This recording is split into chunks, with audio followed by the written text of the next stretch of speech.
Tak, já vás vítám na dnešní přednášce, která nebude až tak úplně přednáškou, ale budu rád, když budete řešit i vy. A povíme si něco o tom, jak byste měli počítat varianty. Jo, jakým způsobem, jaký metody se dají použít.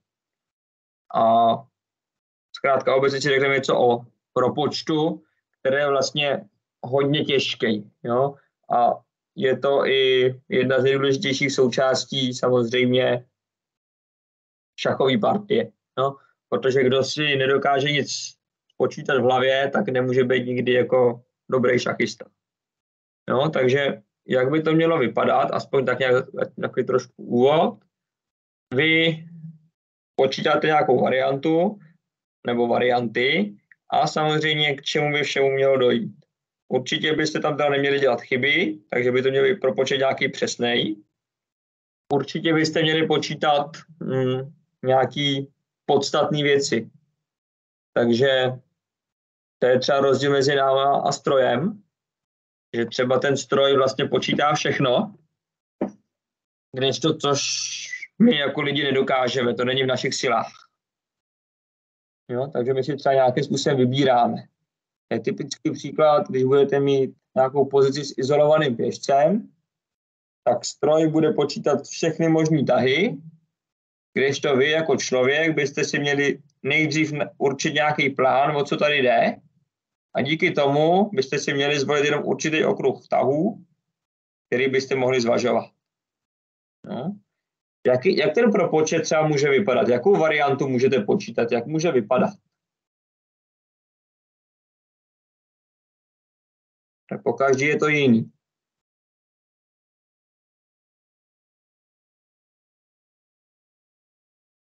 A je tam někdo?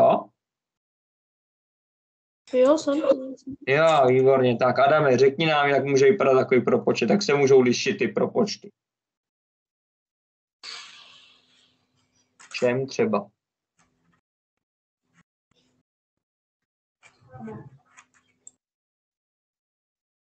Když se ti... No. Třeba když útočím a když bráním. No, to je takový hodně specifický, ale když se ti třeba někdo zeptá, nějaký prostě začínající šachista, a jak dlouho ty vidíš dopředu, kolik tahů počítáš? Tak co mu řekneš?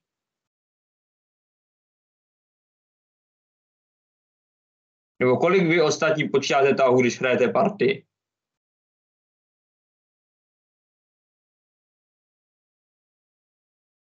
A klidně pište do chatu, protože nebo mluvte, nebo něco, protože takhle mi to nebude bavit a vás taky ne. Záleží na pozici. No, výborně, záleží na pozici, to je geniální odpověď. To byl Filip?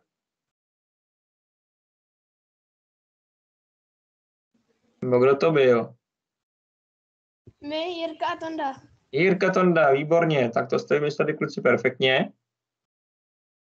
Takže záleží přesně na pozici, jo. No, někdy stačí 2 tahy, někdy 8 nestačí. No. A samozřejmě podle toho, kolik má ten soupeř možností, tak ten propočet může být různě větvený.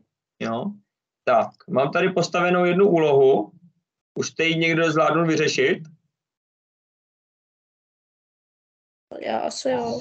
Takže Adam asi jo, ona je poměrně hodně jednoduchá, tak doufám, že to měli mít všichni. Filip píše, Filip teda byl na soustředění KTCM, takže já se budu snažit vybírat ty příklady, který úplně Filip neviděl, ale samozřejmě nějaký základ tam bude a Filipovi určitě nebude vadit, aby si to zopakoval. Jo, tak někdo další, třeba Pepa Vovalič, řešil úlohu tuto?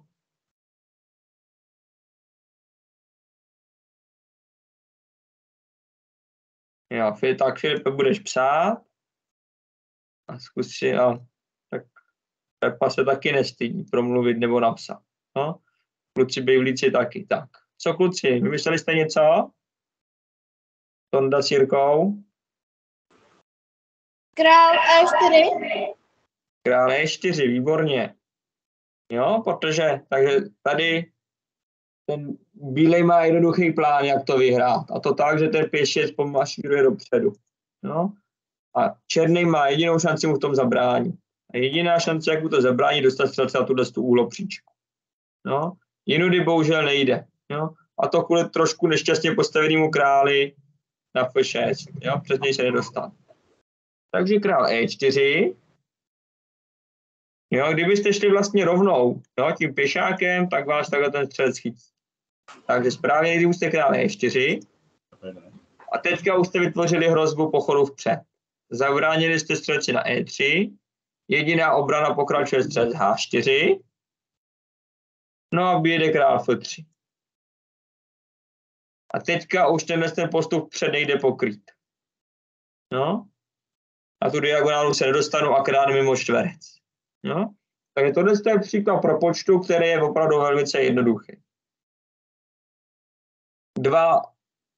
Dva tahy bez nějakých odboček. No.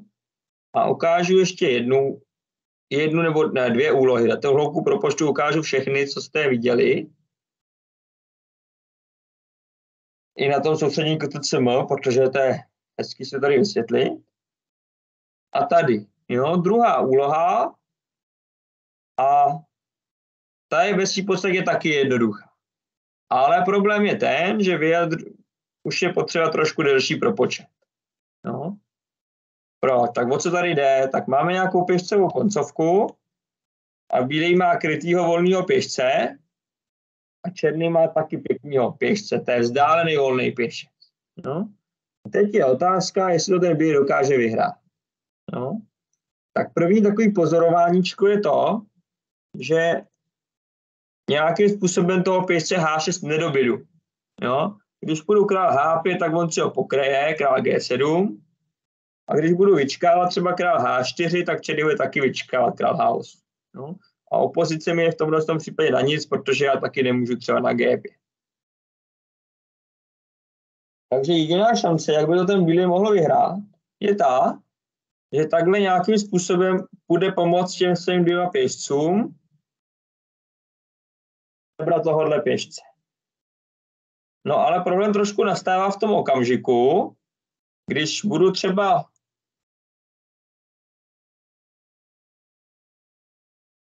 tady, nebo možná až na F6, tak ten pěšák se může rozběhnout vpřed. Záleží už jenom na vašem propočtu, jestli dokážete spočítat a představit si tolik tahů, jestli vy to zvládnete. Tak Adame, zkusím tebe. Stíhá to ten bílej nebo nestíhá?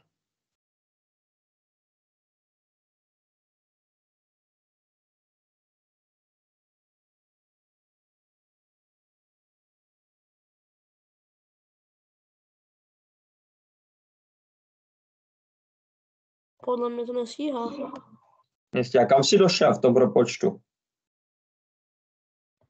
To král F4, že jo? Povídej, no. Král F4. Teď jsem jako nevěděl, jestli mám jít s králem nebo H5, jestli nejde rovnou. No, když půjdeš H5 rovnou, tak oni asi dřív nebo později přijde. No, tak jako já tam zase půjdu na H6, že jo? Ty půjdeš na H6 a v ten okamžik, jo, nemůžu. No, tak dobře, tak zkusme. Král F4 a H5. Zajímavá myšlenka.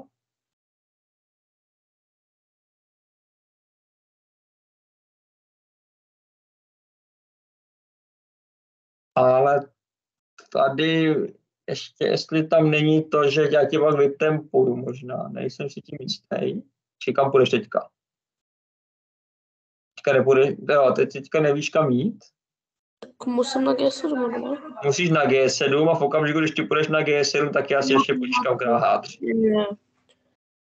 Jo, a v ten okamžik, když teďka půjdeš dozadu, tak já jdu král H4 a dobírám ti. Kdyby jsi šel dopředu, tak jdu král H4, musíš couvat a doberu ti. No. A tohle to nemůžeš. Ale dobrá poznámka. Takže počítej dál. Takže král F4 a vy ostatní to zkuste představovat tady s Adamem. Jo? Adam bude říkat tahy a vy si představujte, jak to stojí. Jo? Tak černý tam nějak pochoduje králem. No. Povídej král nás. No. C4, král G7, Aha. král E4, Mhm. pak Tak asi někam zpátky, ono to je celkem jedno. si král G8, no. Král G8. Klidně tady za toho černého pochodujme takhle, jo? To není zatím podstatný. No, král D5. Král D5. A teďka je ještě dobrý si uvědomit, že král D5 je ještě políčko, kdy furt stíhám po H5, jsem krásně ve čtverci, to je dobrý.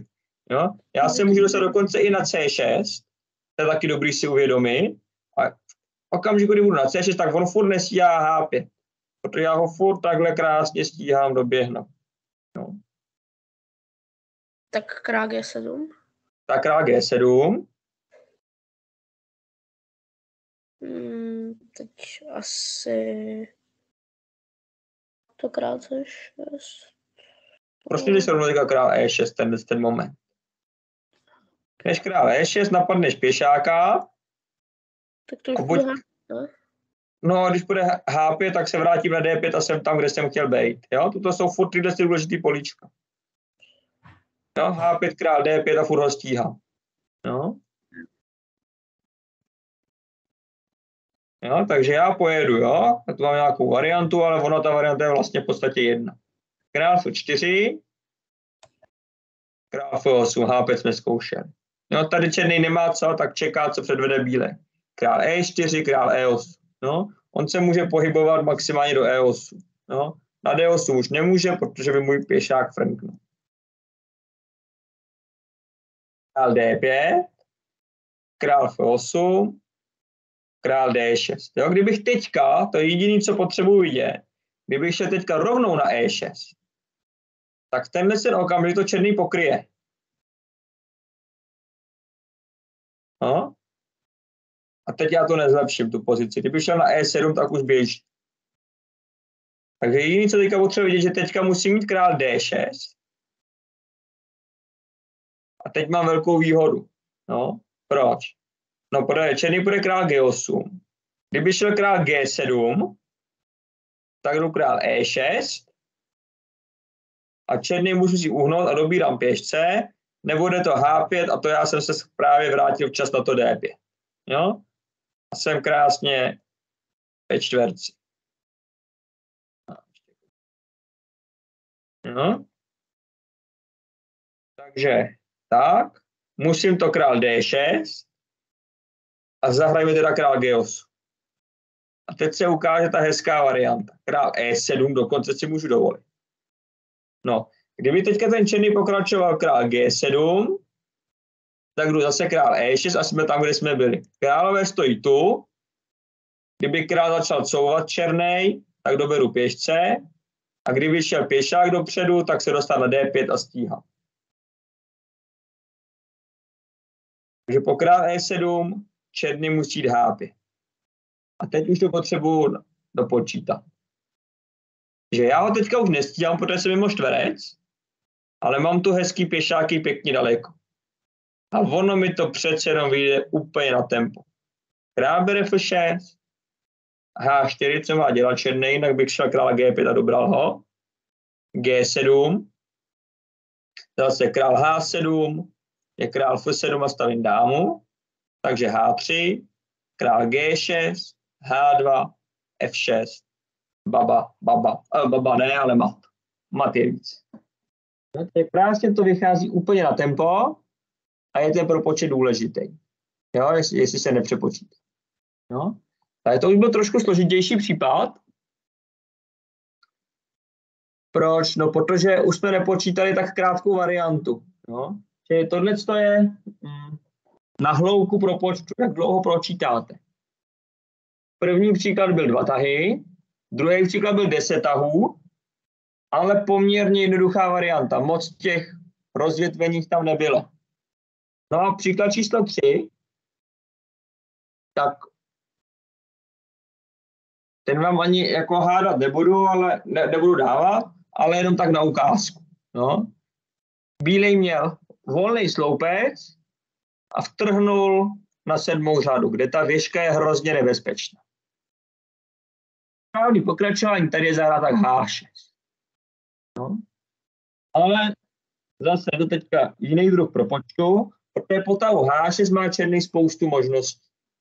No, samozřejmě tak hrozí věc bere G7 a to musí černý řešit.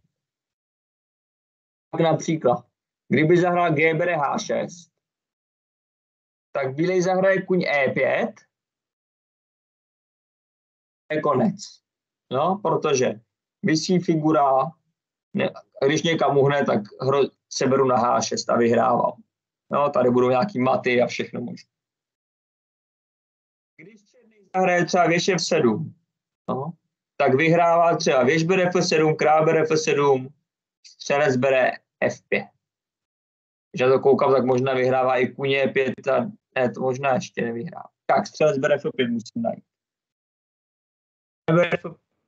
A kuň G5. No, s tím, že když půjde teďka král F8, tak tady vezmu na G7, král bere G7 a dobírám si věžku.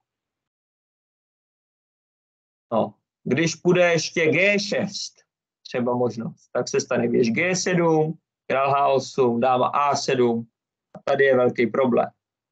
Taky vyhrává bílej. No a konečně třeba, když černý půjde věž F6, vyhraju nějakým takovýmhle způsobem. Teďka dobrá vzít nešlo na F6, protože je tady vidle.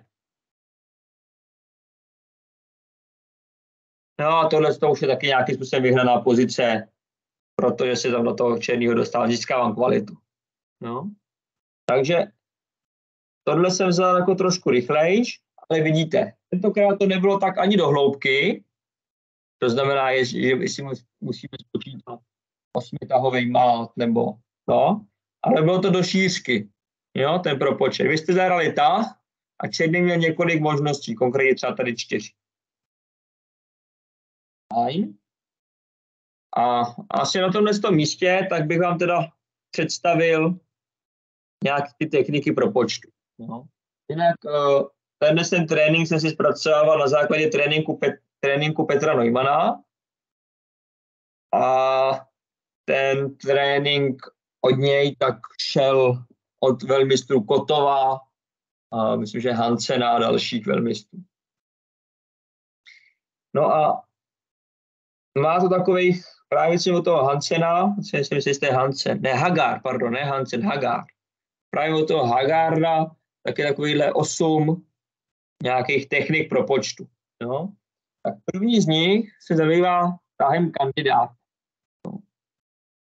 To je velice dobrý a to už souvisí trošku s tím, co jsem jako říkal na začátku. Vy nejste stroje, tak ani já nejsem stroj, takže nedokážeme spočítat všechny možnosti. Takže na základě toho, jak ta pozice stojí, tak bychom měli zvolit nějaký plán a na základě toho si vytipovat nějaký tahy, které připadají v úvahu. To jsou ty tahy kandidát. A samozřejmě, když začnu počítat, tak bych měl počítat jeden tah a potom, když ho třeba vyvrátím, tak se už k němu nevracet. No, prostě jednou a dost. No, nějaké ověření samozřejmě, ale ne, aby to bylo, že přeskakuju z jedné varianty na druhou. No, samozřejmě, ono se to jednoduše říká, hůř se to provádí. A ještě jsem chtěl říct jednu věc. Jo, a důležitý samozřejmě je na konci nějaký hodnocení. Jo. Ono je fajn, když to jako hezky spočítáte a dojdete do té finální pozice, ale když si to potom špatně ohodnotíte, tak jako byste nic nespočítali. No, to hodnocení pozice je možná ještě důležitější než ten samotný propočet.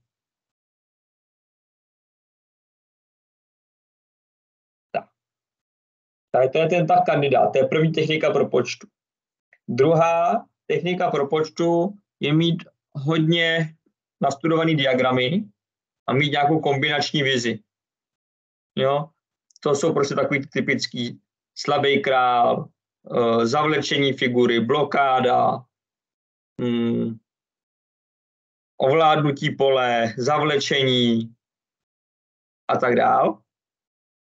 Jo, takže čím víc diagramů, tím tohle co trénujete. Profilaxe poměrně náročná. Nezaměřovat se jenom na své myšlenky, ale říká si, co chce i soupeř a tomu nějakým způsobem bránit.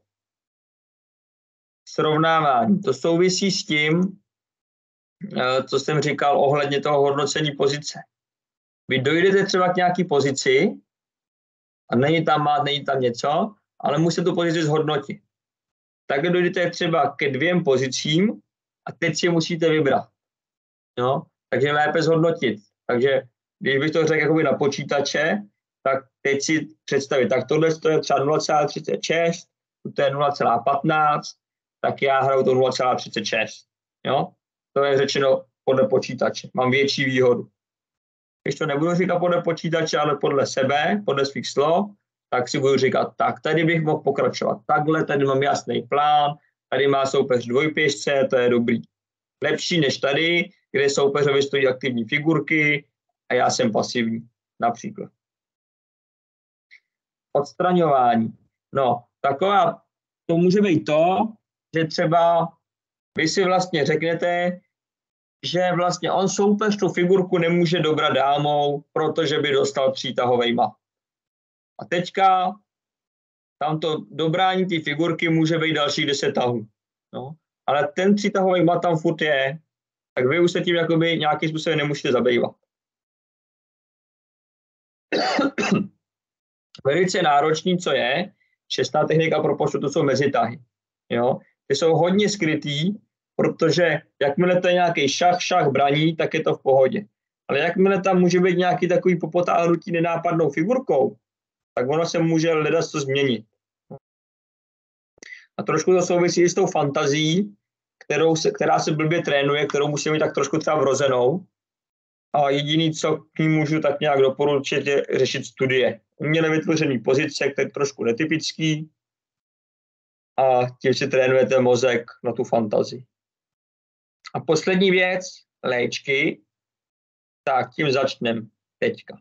Minule jsem to vzal trošku hopem, na tom KTCM, tak to bude možná i pro Filipa trošku nový. A zkusím, aby to správně spočítal. Vysvětlím, co je léčka. No.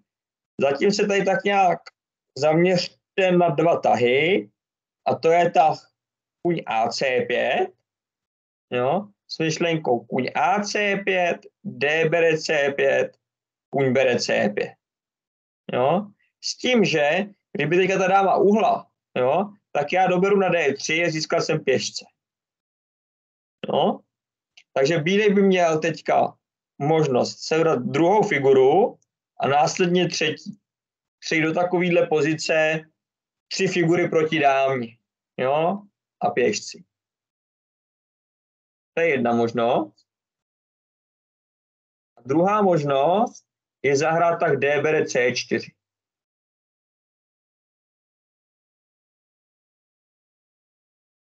Tak. O tom teďka chvilku přemýšlejte, takže o těchto 2 tazích. Jo? Otázka třeba bude, co byste zvolili, tak zkuste potom jako průběžně psát, co byste zvolili. A samozřejmě pak se budu ptát na to, proč. Jo, a zatím budu trošku povídat. Tak vám nechám chvilku klidu. Takže co to je léčka? No. Léčka je něco, že tak nějak trošku něčím pohrozíte a nastavit takovou pastičku. No, když to soupeř neuvidí, tak to bude super. Ale neplé si to tak nějak trošku jako s blafem nebo prostě něčím takovým. Třeba když si představíte šustrmat. E4, E5, C4, kuň C6 a dáma F3. Teďka ten tak dáma F3. To není dobrý tah. Proč? Ano, když bude soupeř špatný a neuvidí to, tak dostane mat na F7 a vy jste na něj vyzráli. Pokud bude ale chytrej, tak si ten mat pokryje a vy jste tím tahem dáma F3 zhoršili svoji pozici.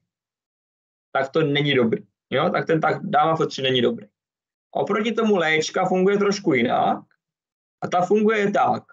Mám-li na výběr 2 možnosti, zhruba třeba rovnocenný, nebo aspoň si to myslím, stejně silný, stejně dobrý tahy, a jedna z nich nastražuje nějakou pastičku, do které by se ten bílej nebo ten soupeř mohl nachytat, tak to zkuste využít. Proč ne?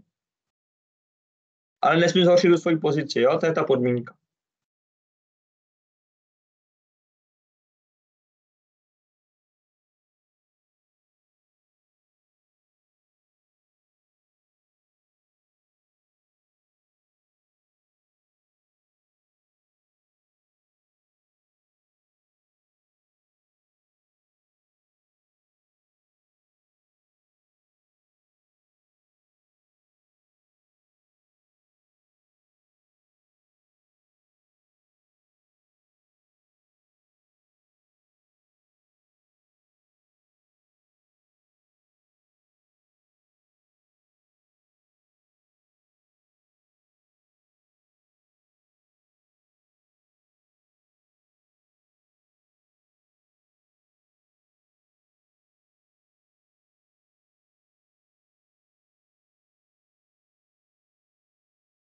Tak, pojďme se zkusit zabývat tím tahem D bere C4.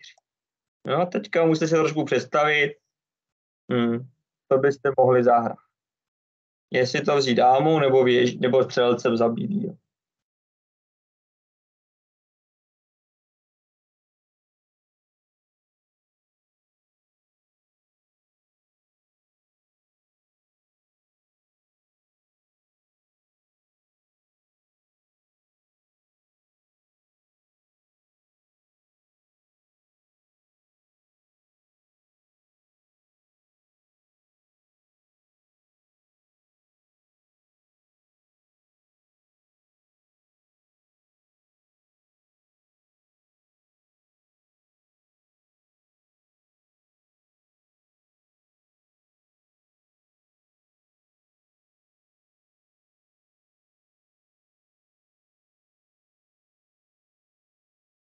Tak co, čím byste to vzali? Já bych to sebral střelcem. Střelce. A jaký je hodnocení? Pozice, jak byste to hodnotil? Ne, na tom zatím jako nic moc nevidím. Jo, dobře. A co ostatní, čím by se to sebrali? Klidně napište do chatu nebo řekněte. Já taky střelcem. Taky střelcem.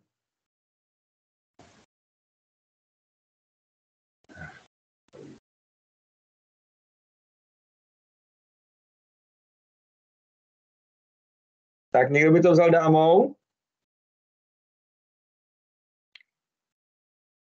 Nebo jinak se tam přijde to někomu dámou extra blbý?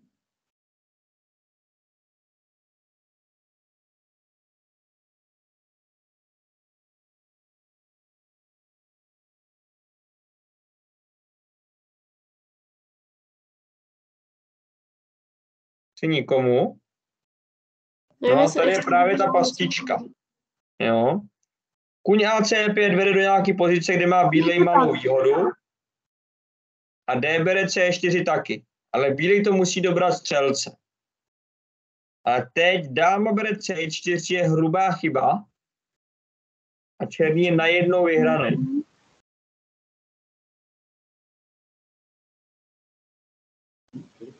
Tak Filipe, pamatuješ si to jak?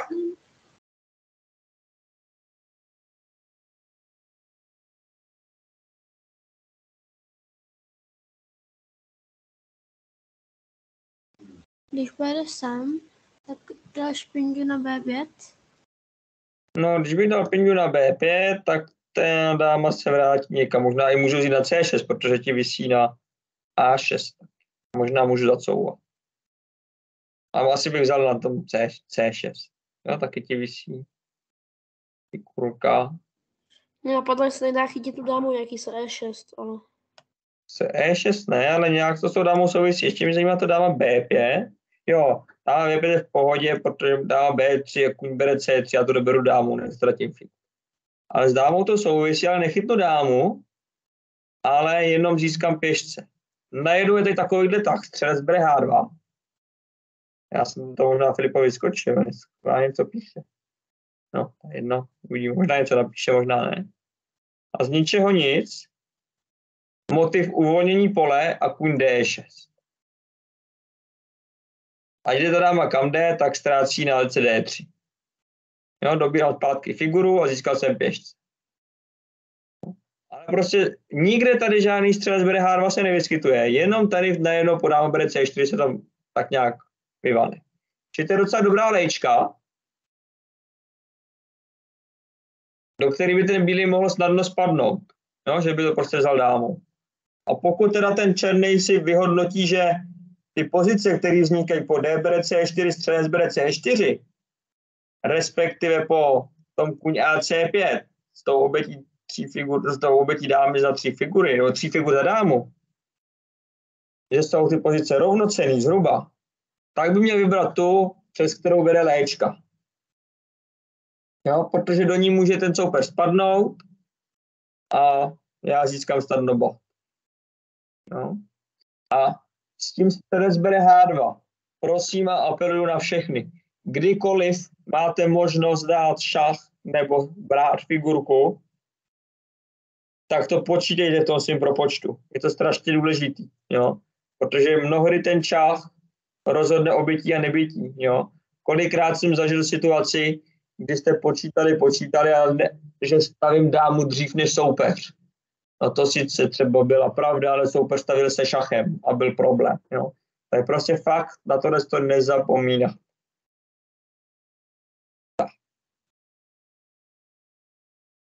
To souvisí třeba i tady s tahem kandidátem. Jo? Zkuste si teda zamyslet tímto příkladem a pak už budou teda většinou příklady, které nebyly ve čtvrtek, nebyly v sobotu. Takže teďka, černýmu hrozí mat, dávám G7. Takže hnedka tahy kandidáti jsou fajn, že jsou omezený, jo? Že nemusíme na žádný plán a nic. Prostě musím zahrát takovej tah, který pokryju má. Takže co padá do úvahy? No padá do úvahy. Král bere F7, kůň F6, věž F6, ještě něco, dáma G4. Tyhle 4 tahy padají asi do úvahy.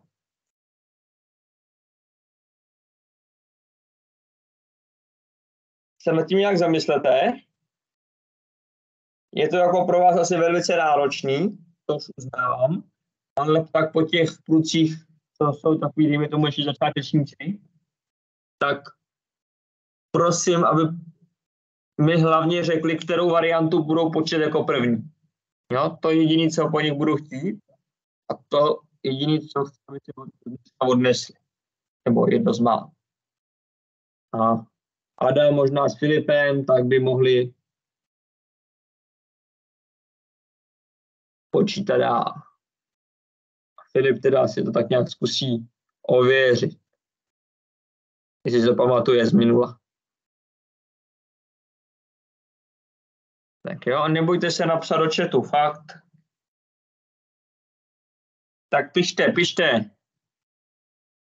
Mně chybí akorát dáma G4. Jo, dobře, a tak kluci ostatní napište, čím jste začínali počítat. Nebo řekněte.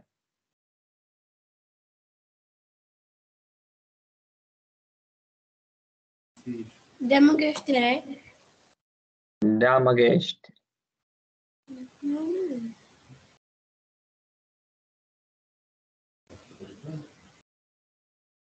Tak, kolik vás tam je, pro boha? 1, 2, 3, 4, 5, 6. Tak, Marké, co si počítala ty? Jako první. Je. Co tam?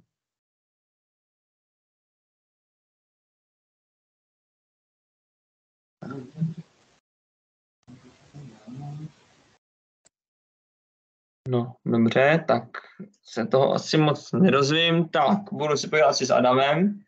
Tak Adame, co by si teda zahrál? Tak po krále v7. Co by si teda zahrál? Krále F7 je tvoje odpověď, že by si hrál, jo? Ne, zahrál bych dáma G4.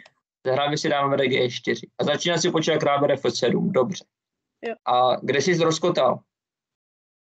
No právě nevím, co potom dáma G4 úplně. Jo, dobře, a kde jsi zrozkotal po krále F7? SG5. Jo, a konec, jo? No prostě beru dámu, že jo. Jo, dobře. Tak, prosím teďka všechny, aby dávali pozor. Podstatná věc. Když počítám variantu, tak začínám těma vynucenýma tahama. Jo, vynucenýma. Jo, jako jsou šachy, braň. Kdekoliv vidíme šach, počítejte, prosím, šach. Vždycky, bez výjimky, je to nutné. Jo? Tak. Tyhle partii, jo, třeba věž F6 není dobrý tah, proto je tady dokonce hned nějaký věž bere G7. Jo? Král bere G7, dáma D7, nějakou věž dobírám, jo. Král F8 třeba by bylo střelec bere H6 ještě. Nemůžu nic dobrát a matím dokonce. Jo. Ale když takhle počítám něco, jo, tak musím začít tím vynuceným. Musím začít král bere F7. Jo. Tohle z té partie myslím, že Šachťára Mameďarová, že byl jako černý, mám pocit, nejsem si teďka jistý, já se tak potom na konci podívám. Ten buď tohle to nepočítal, nebo to počítal špatně a zahrál dáma G4. No. Ano, po dáma G4 jako není úplně na první pohled vidět, co by se stane, ale uvědomte si jednu věc. Černý má 5 černý, takže ono se nemusí stát hned vůbec nic. No. Měli zahrát nějaký věc B7 a prostě má nějakou větší výhodu, kterou postupně nějakým způsobem uplatnit k výhře. No. Střelec všechno drží, králem má nějak šták, šrozy maty, je to fajn nedocela. A ku podivu, ono tady vychází král bere F7. A teď proč? No, tak. Bílý střelec G5, jak říkal Adam, ale vždy počítejte šachy, takže černý na šach odpoví šachem dáma F2. To je velice podstatný, protože já tu dámu nestratím takhle celou, ale za věž. Věž bere F2, kůň bere F2. Teď najednou ukážu jenom tu nejlepší variantu. Za bílý vězte, že to je střelec bere H6. Černý má ještě další vylepšující šach, kůň H3 šach. G bere H3 a věž bere H6. A vznikne takováhle pozice, kde sice má bílej dámu a 2 pěšce proti 2 věžím a 2 pěšcům, ale to absolutně bez šance. No. Ten bílej král tam prostě neproleze do té pozice, 2 zdvojený pěšci jsou k ničemu a tak dále. Jasná remíza. No. A tak prosím teda, až budete mít jakoukoliv pozici, chápu, že to dost těžký, to nemůžete spočítat, třeba kluci budou víc. Jo. Ale nechci, abyste začínali počítat tahem běž G, dáma G4. Jo, to není dobrý začátek. No. Počítali vynucení. Takže já se teďka podívám schválně, kdo to byl, jestli to byl Mameďarov, ale to se hrálo v partii. Černý mi byl Mameďarov, ano, a bílý nakonec vyhrál. Do databáze mi to nenajde, takže tak.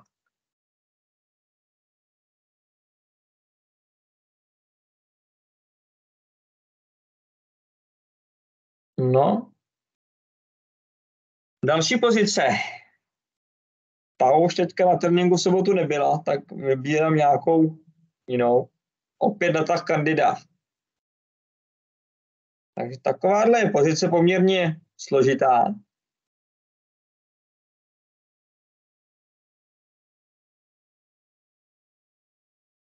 Materiál je teda rovnej, černý má ale 2 střelce proti 2 koňům a ten jeho král je trošku oslabený.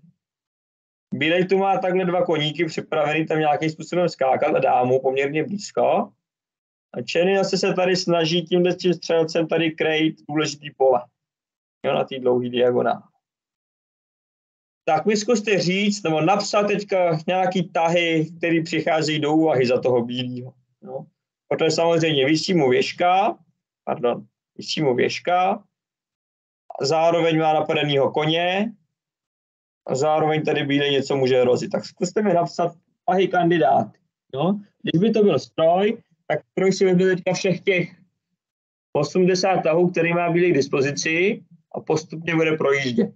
No, od tahu H4 po tah A4. Jo? Bez ohledu na to, že tyhle 2 tahy jsou ničem. Tak, tam volí píče kůň F7. Ano, určitě tohle tah kandidát je. Je to šach, dává to vidličku, má to logiku bezvadný. Tak ještě nějaký tah kandidát vás napadne? Dáma F7, zajímavý tah od Adama. Jo? Hrozíte matem, když vám to vezme věží, tak je vidlička. Bezva. Jo? Další tahy, které vás teda mohly napadnout, už tady tak nekoukají ke králi, tak jsou třeba uhnout s napadenou věží, věž B1, zároveň napadnout střelce. Jo? Případně uhnout tady koně, kuň B5, kuň D5. Tak Filip něco napsal, nějakou variantu. Kuň F7, když král G7, tak kuň bere D8, to je jasný, dáma. A když věž bere F7, tak dáma bere F7. No. Ale teď je otázka, jestli to je všechno, no. Protože tobě tady ještě visí střelec. Teda, tobě ta visí věž. Já teda samozřejmě nemůžu dobrat koníka, protože bych dostal matíka. No. Ale ještě nějakým způsobem třeba můžu zahrát střelec C6. Asi nespochybnuju, že bílý bude mít výhodu. Ale ta dvojka střelců ještě přece jenom tam něco může zachránit. No.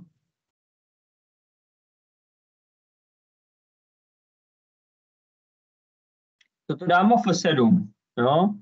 Jo, dobře, tak schválně potom kuň F7.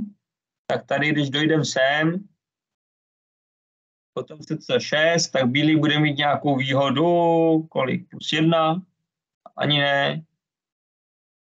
No, dokonce skoro vůbec nic. Věž B1, střelec E5. Skoro rovná hra, píše počítač. Jo, ta dvojka střelce je opravdu velice silná. Jo, navíc hrozí věž bere A2, věcí kůň a tak dále. No, dokonce černý i mění dámy, do koncovky. Nedostanu mat a v pohodě. Jo, ty dva střelci je prostě obrovská kompenzace. Tak to vrátím. Tak zkuste se podívat, to dáma F7. Tak co musí hrát černej? Teda evidentně po dáma F7, tak věž bere F7 nepůjde, že jo? Jo, protože takhle asi si doberu tohleto, ale mám za figura, že jo? Teďka teda bych měl vidět, že ty koníci nějak utečou, ale to asi jako utečou, to asi vidět. Kuně je 6, kuň F4 a starenku. Takže jakou má možnost černej teďka ještě? Podám F7. Sg7. Sg7. Jediný tah, protože když to nezahraje, tak matím. Co po Sg7? Jsem po Sg7 koukal, jestli to nejde jako vzít, ale nevím. To asi nepůjde vzít po Sg7. Když to vezmeš, král G7, teďka dáš něčím vidli, tak tady to asi nebude úplně očekávat. Tohle koně vezmu. Jo, to nejde. I když možná se nemuseli takhle aktivně, jo? Možná můžu jít dozadu. Když to vezmeš, tak to normálně vezmu a teď nejstojí líp. Tak jinak, využijeme toho, že ta věž vlastně dává furt nejde vzít. Takže já budu pokračovat v útoku.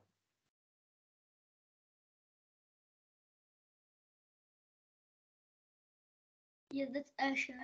Výborně, kdo to řekl? Já. Tak kdo? Jméno. Pepa. Pepa Buhalič, výborně, tak máš pochvalu. No. Kuně ještě, doufám, že si myslel tímhle koníkem, který je napadený a dostává se ke králi. No a zase má ten černý problém. Když zahraje věž bere F7, kuň bere F7, tak jsme získali věžku. To je super. Jo, on teda dobere na A1, ale zase budu mít figuru víc.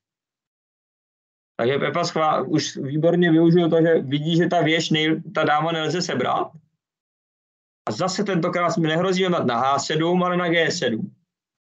Dobrý vidět i možnosti. Co teda může zahrát bílej? Černej. To musí. Věž G8.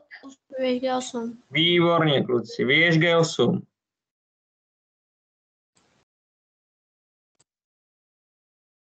No a teď se ukáže závěrečná krása. Co ty jezdci jsou za potvory? Jo, teď se zdá, že to ten černý krásný pokryl, a dokonce bílej teda může vzít dál. No, samozřejmě vyhranej, ale tady i nádherný zakončení jiný, a to dám bere G6 dva vykřičníky. Naprosto neuvěřitelný tah.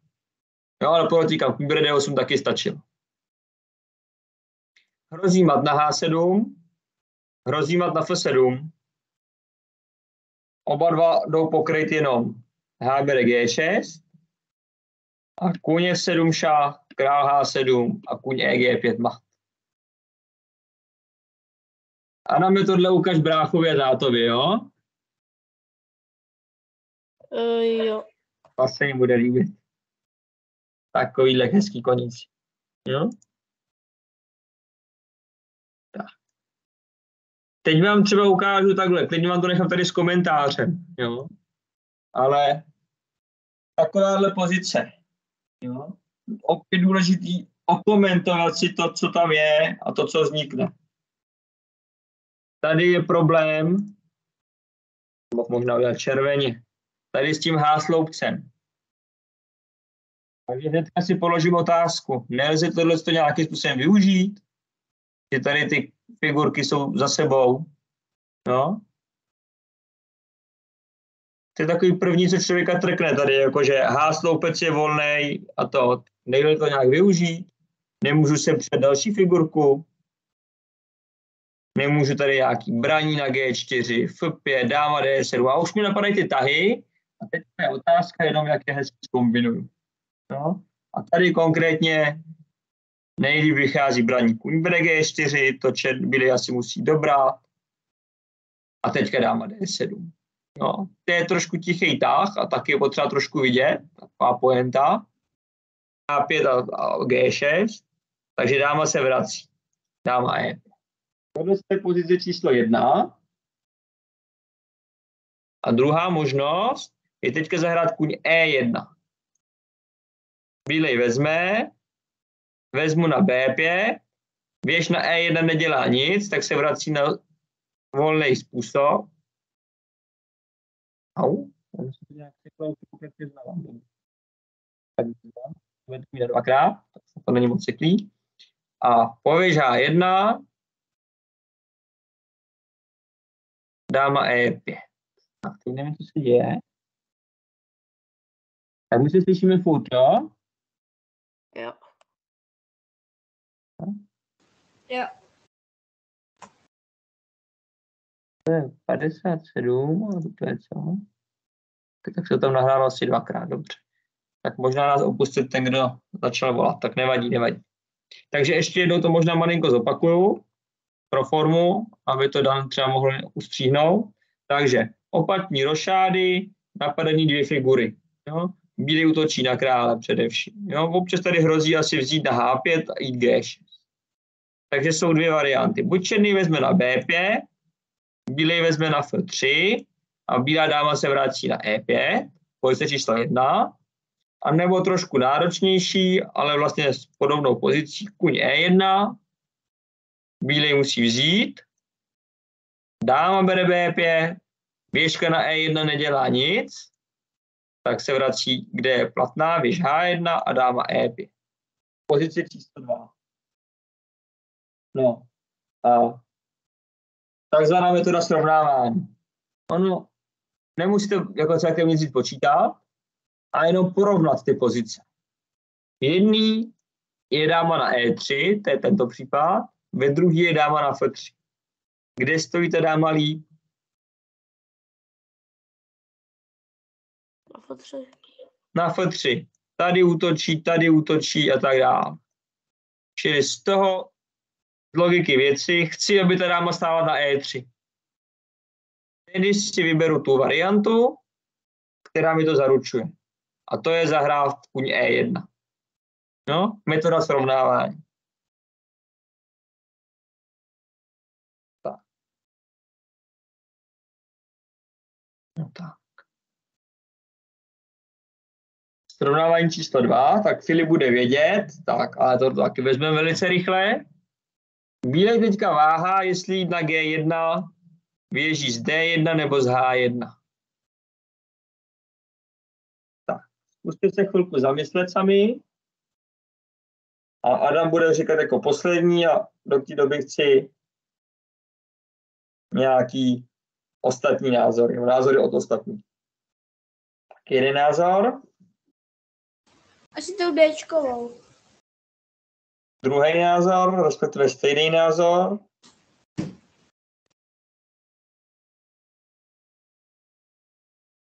A ještě někdo se přidá, máte posledních 20 vteřin. Můžu taky? Už? Ještě chvilku po těch 20 vteřinách. Tak můžeš. Já bych tam šel taky s tou Dčkovou. Taky s Dčkou. A přesně tak, protože ta věžka z háčka se tady na krále ještě může hodit. No? Protože ten černý kuň asi chce jít na G6. No. Tak to je jedna ukázková varianta. DG1, kuň G6. Dokonce teďka vyhrává krásný tak dáma bere H7. Král bere H7, H5. A díky té vazbě tady na krále H bere G6 nelze zabránit.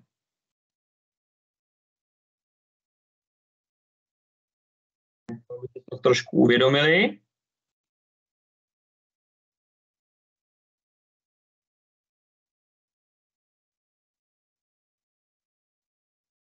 Tak a jdeme dál.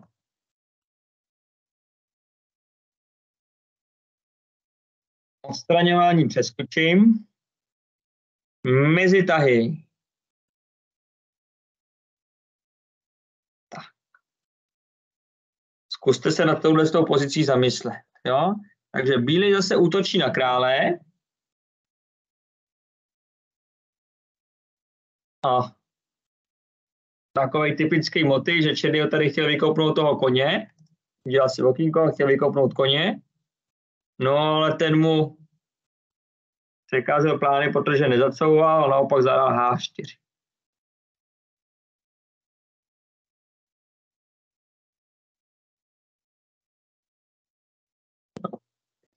Natahuje bílej nebo černý? Natahuje bílej. Ten motiv slouží k tomu, že kdyby to ten černý tady na tom G5 vzal, tak bílý to taky vezme a velice aktivně se zapojí do hry bílá věž. Dobře. Kuň bere H6. Zamýšleli jste se o tím? Jo. Jasně, takže oběť figury. G bere H6. A teď co? Teďka se stane dáma bere F6. H bere G5. A jak dál? A4 bere G5. H bere G5. A teď to ten černý takhle krásně pokryje. A teď máte trošku problém. No. A nezapomeňte, že i váš trošku král je slabý. A vy ho jen tak neschováte. To není největší problém. Největší problém je, že tady máte věžku, která vám nehraje. Ten střelec taky je zablokovaný tomu G5.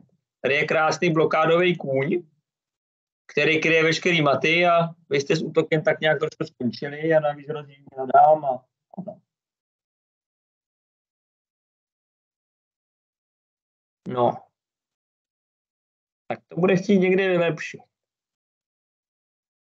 A to je tady.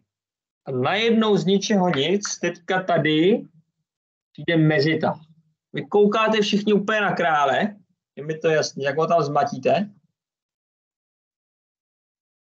Ale napadne vás nějaký mezitah. To znamená něco, co je tak jak trošku mimo dění, takový trošku tichý tah. B3? E3. A to je ono. Jaký je ten rozdíl?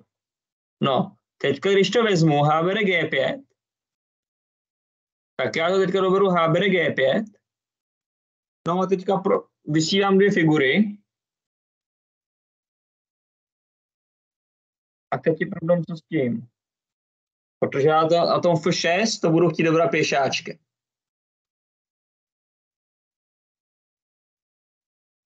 A když kůň někam uhne, tak je dáma H5 a najednou hrozí maty tady a tady. Na H7. A to je konečná. Jo, tady když pustím třeba motor, tak co to ukazuje? No. Nejlepší kuň G4, no tak to by nezahrál už vůbec nikdo, ale prostě ať to ukazuje, ať zahrál cokoliv, tak plus minus. No. Takže to nejde takhle, že by ten černý na B3 mohl dobrat koníka, on je nedotknutelný. Takže teď se stane střelec E6 a teďka najednou je to ale jiný. Dáma bere F6, a když bych teďka zase vzal H bere G5, tak se dostanu dáma H6, počkám si ten tah, pak to seberu a vyhraju.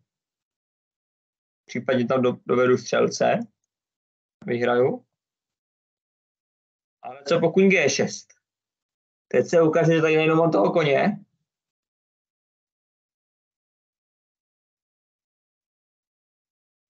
A vyhrávám. No, protože jsem získal 3, 6, 7 pěšce. Černý tam má ještě díru na H6 a je to dobrý. Možná bych mohl kuň bere E6, nevím, proč tam není kuň bere E6, to ono vysí pak na F2. No, ale je to vydání zisk pěščice.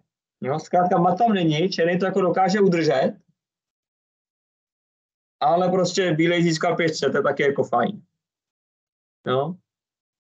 I kuň bere E6 docela, tak nějaký výhodě. Jo.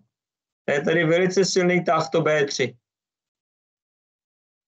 Jo, koukáte prostě na druhou stranu šachovnice.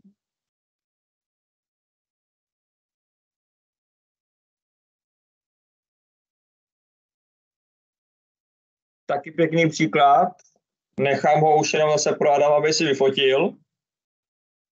Zkuste s tím nějak poprat s tou pozicí bílej na tahu, jo? Vyfoceno? Jo. Nezva? No, fantazie. Tak to je možná těžký příklad, to je taky těžký příklad, ale je takový líp vysvětlitelný.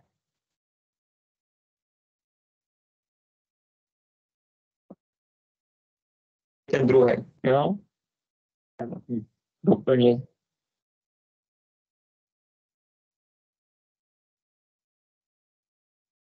Natahuje bílej. Bílej teďka přemýšlí, jak dál. Já vám to teda trošku zjednoduším. Budu vám říkat, co byste jako měli dělat. Tak hrozí mi mat, nebo mat, skoro mat, se ziskem dámy. Kůň F2, to je velká hrozba. Jo? Nějakým způsobem to jako věží nemá smysl pokrejt, takže mám tady jenom ve hře tak nějak dám. Jo?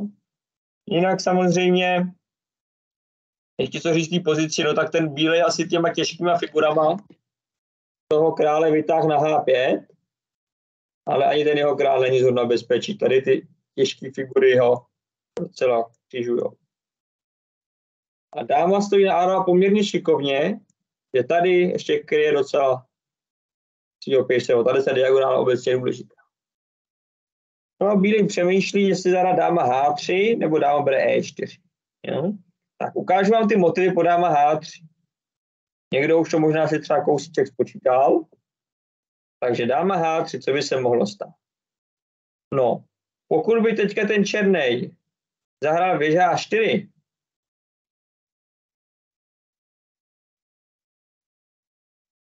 nebo takhle, pokud by ten černej teďka zahrál král G6, tak dobírám věž. Dobře, takže bílý černý musí věž H4. Abych nedostal ten mat, tak můžu dáma F3, jo, to opakuju tahy, tak fajn, tak je to teoretická možnost. Je dobrý o tom vědět, že když tak remízu tam mám, ale pokud bych chtěl hrát na výhru, tak můžu zkusit třeba dáma F5 a třeba takový motiv kuň G5 a dáma bere G5 je mat. Tady je vazba. Jo, přes hásloupe.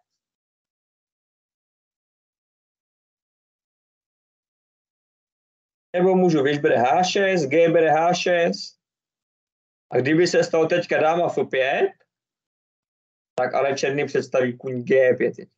No teďka už ten mat není. Tady by černý vyhrál.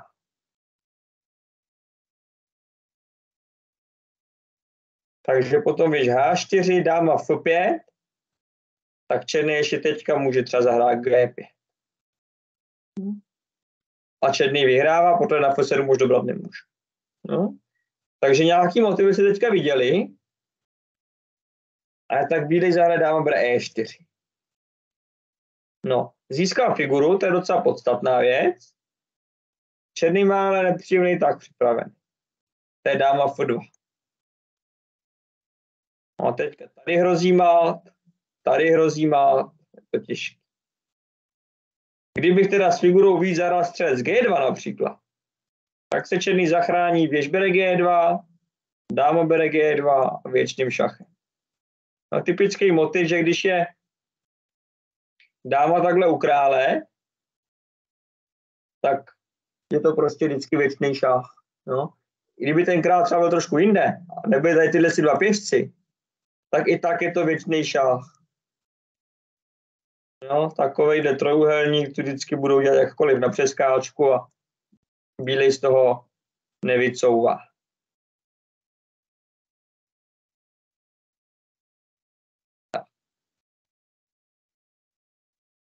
Takže to nejde, takže hrozí maty a bílej teda musí nějakým způsobem asi šachovat. Takže dáme F5 ještě by zahrál asi každý skoro. A teď nějaký ty možnosti, tak napište mi bez Adama a bez Filipa, co se stane po věž G5. To by to řekněte, jestli tam jste někdo další. Dáma bere G5. Ano, výborně, skvěle si pamatuješ ten motiv. Jo?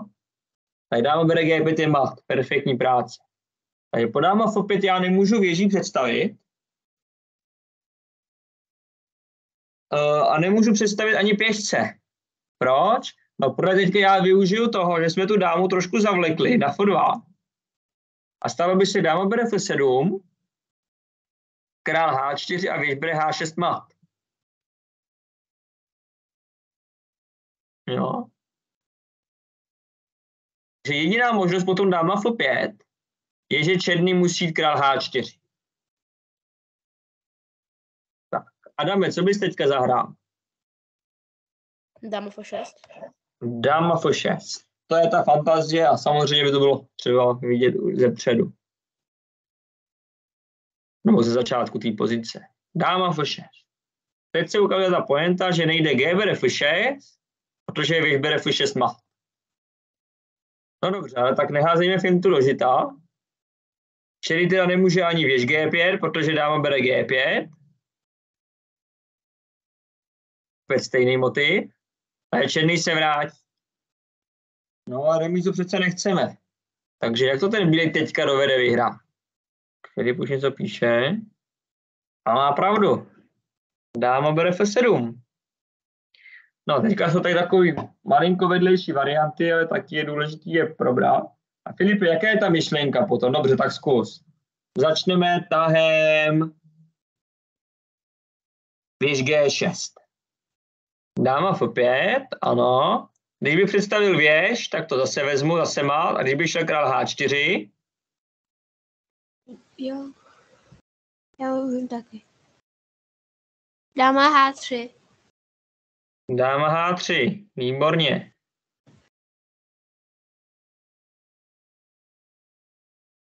A to je mat. Dobře, co po G6 teďka? Místo věž G6, G6. Dáma D5. Jo, dáma D5, výborně. Když představím věž, tak zase dáma bere G5. Když půjdu král H4, tak věž bere H6. A když G5, se vrátím, král H4 a věž bere H6. Dobře.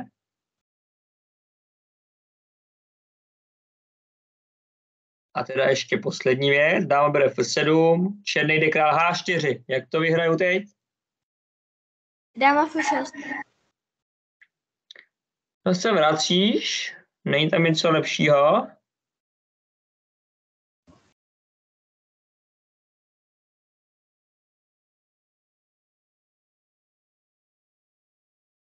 Dáma E7, výborně. Zase. Když půjdu G5, je věž bere H6, když půjdu věž G5, je dáma bere G5, to je furt stejný. Takže já se zase musím vrátit. H5.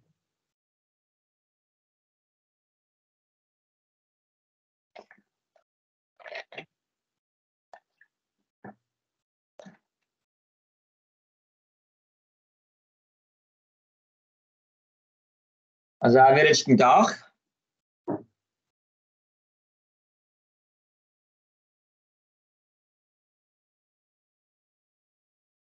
Dáma C5, výborně. Jo? Takže zase, kdyby se stalo běž G5, dáma bere G5. A když se stane dáma bere C5, tak B bere C5 a my to vyhrajeme, protože máme figuru víc. Tahle šaškárna v uvozovkách byla najít prostě, mít trošku fantazii, najít ten tak dáma F6, vidět tam ty maty na tom G5 a taky v neposlední řadě vidět tam ten přesun dámy na C5. No, jinak se toho matu nezbavím. Tady hrozil docela dost, tady hrozil. Tak bezva. Taková fantazie. Léčky jsme udělali. Závěrečné shrnutí, tak kromě závěrečného shrnutí vám řeknu úvod. Takový připomenutí, co jsme teda dělali. Jo? Takže to jsem říkal, že to je z tréninku Petra Neumana, Mr. Kotov a tenhle těch 8 ideí i od Hagarda. Jo? Je to jedna z nejdůležitějších disciplín, možná nejdůležitější, a součástí to je samozřejmě hodnocení pozice a souvisí s tím vhodným plánem. Jo? Všechno jde v ruku v ruce. Najdu vhodný plán, vyberu si teda související tahy kandidáty a tak dále. Hloubka propočtu, to jsme se bavili, že to může být takzvaný strom, nebo holej strom, to znamená jedna varianta. Může to být velký holej strom, nebo dlouhý velký strom, nebo naopak krátký. A nebo naopak těch variant může být hodně na základě možností jak mých, tak především soupeře. A tím se pohybujeme v nějakém křoví. Jo? V tom se orientujeme hůř. A tam třeba mnohdy ani 3 tahy nespočítáme. Tak. Důležité teda znát ten plán, hodnocení pozice a tak dále. Takže těch 8 technik propočtu dle Hagarda. Najít tahy kandidáty, jak je najít podle toho plánu a díky tomu tady něco víme. Například slabý král soupeře, tak chci útočit, najdu slabý pole, využití pole, vazba a tak podobně. Dostáváme tam nějaký ty ideje. Tak, kdybychom to neudělali, tak musíme všechny tahy, co dělá počítač. Kolik tahů kandidátů? No, když ji najdete 18, tak 18 tahů budete muset počítat. Takže ideálně je najít co nejmíň, ale kvalitní. Jo? Za druhý, kombinační vize. Tak je tady nějaký příklad odlákání, slabá 8. řada, slabý bod. O co v té pozici jde, natrénujeme to tak, že budeme dělat diagramy. Třetí, profilaxe, to jsme tady teda trošku vynechali. Bránit aktivním možnostem soupeře. Po každém tahu se ptejte, co ten soupeř chce udělat, co vám hrozí, jak mu zabráníte, jaký má soupeř plán a tak dále. 4. Srovnávání. 2 pozice, nemusíme je počítat a jenom tak nějak zhodnotit, v čem se liší a ohodnotit je. Jo? Tady ta dáma stojí líp, tady hůř, tady bude mít slabý pěšce, tady třeba bude mít slabý pole a tak dále. 5. Odstraňování. Tahy kandidáty máme a nějaký z nich vyloučíme, tak je dobrý se k němu nevracet a navždy zapomenout. Víš třeba i o pár tahů dál. Důležitý je samozřejmě, nesmí se změnit charakter pozice. Jo, například by mohl vzniknout dvojpěšec, oslabení krále, tak to prostě nebudu nikdy automaticky počítat. Tak. Vylučujeme tahy, které jsou špatné vždy. 6. mezi tahy.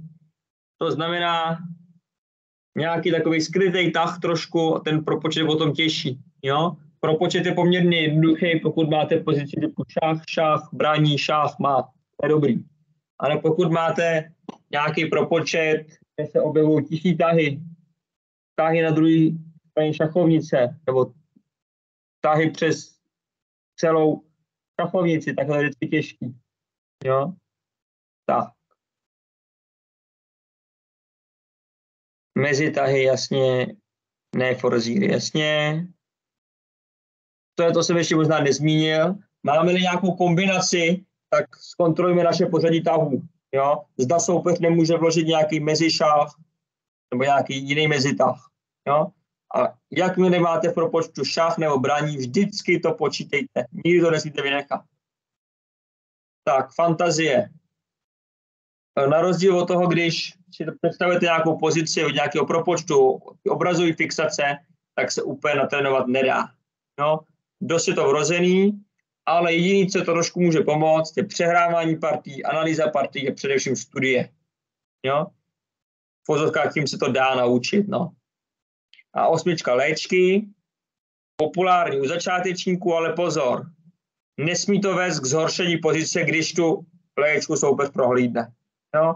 Vys, šustr má, dáma F3 není vhodný tah, prohlídnul jsem to, dáma na F3 stojí špatně. No. Pokud mám ale k dispozici 2 tahy, jeden z nich je léčka, která nezhoršuje naši pozici, když ji soupeř prohlédne, tak je dobrý tu léčku zahrát a vyzkoušet soupeř. Tak, to byla teorie trochu na závěr. Máte vy k tomu nějaký dotaz, otázku, prosbu, připomínku? Já jenom, jak jsem si fotil tu partii, tu druhou, tak kde je tam na tahu? Když jsi si fotil tu druhou? No, tu druhou, jak tam... To bylo teď mezi tahy 2 nebo 1-2. Bílej na tahu, tahle stavy. Jo, bílej.